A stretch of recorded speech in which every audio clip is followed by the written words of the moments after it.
progressed based on the needs and technologies of the time, the art of storytelling has remained the same.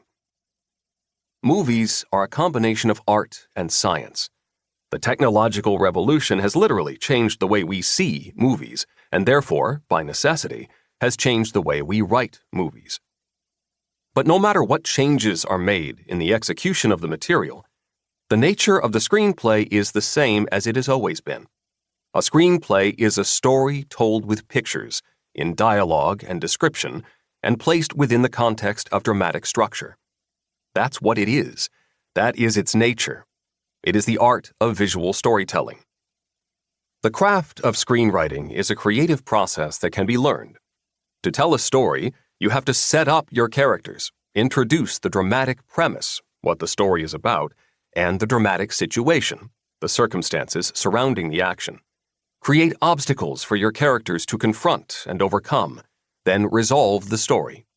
You know, boy meets girl, boy gets girl, boy loses girl. All stories, from Aristotle through all the constellations of civilization, embody the same dramatic principles.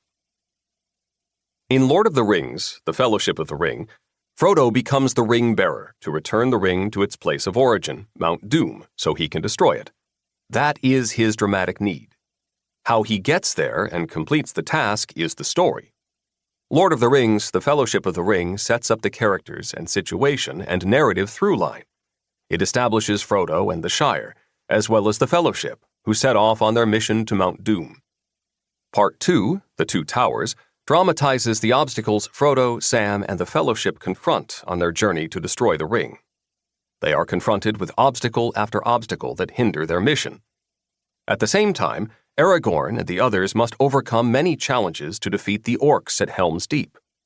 And Part 3, The Return of the King, resolves the story. Frodo and Sam reach Mount Doom and watch as the ring and Gollum fall into the fires and are destroyed. Aragorn is crowned king, and the hobbits return to the Shire and their life plays out.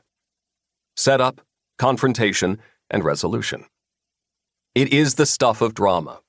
I learned this when I was a kid, sitting in a darkened theater, popcorn in hand, gazing in awe and wonder at the images projected on the white river of light reflected on that monster screen. A native of Los Angeles, my grandfather arrived here from Poland in 1907. I grew up surrounded by the film industry. When I was about 10, as a member of the Sheriff's Boys Band, I was cast in Frank Capra's The State of the Union, starring Spencer Tracy and Katharine Hepburn. I don't remember much about the experience, except that Van Johnson taught me how to play checkers. On Saturday afternoons, my friends and I used to sneak into the neighborhood theater and watch the serials of Flash Gordon and Buck Rogers. During my teens, going to the movies became a passion, a form of entertainment, a distraction, and a topic of discussion, as well as a place to make out and have fun. Occasionally, there would be unforgettable moments, like watching Bogart and Bacall in To Have and Have Not, or Walter Houston's mad dance as he discovered gold in the mountains in The Treasure of the Sierra Madre, or watching Brando stagger up the gangplank at the end of On the Waterfront. I attended Hollywood High School and was invited to join the Athenians, one of the many clubs whose members hung out together during high school. A short time after graduation, one of my best friends, Frank Mazzola, also a member of the Athenians, met James Dean and formed a strong relationship with him. Frank introduced Dean to what a high school club was like during this period. By today's standards, it would probably be referred to as a gang. Director Nicholas Ray and James Dean chose Frank to be the gang consultant in Rebel Without a Cause and to play the part of Crunch in the movie, so the Athenians became the model of the club/gang in Rebel Without a Cause. Occasionally, Dean would come with us when we strolled down Hollywood Boulevard on a Saturday night looking for trouble.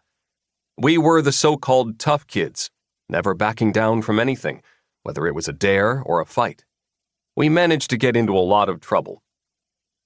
Dean loved hearing about our adventures and would continually pump us for details. When we pulled some wild stunt, whatever it was, he wanted to know how it started, what we were thinking, how it felt. Actors' questions. It was only after Rebel Without a Cause was released and stormed the world that I became aware of how significant our contribution to the movie had been. To keep listening to this audiobook for free, click the link in the description. It will take you to a free Audible trial where you can listen to this and many other books for free for 30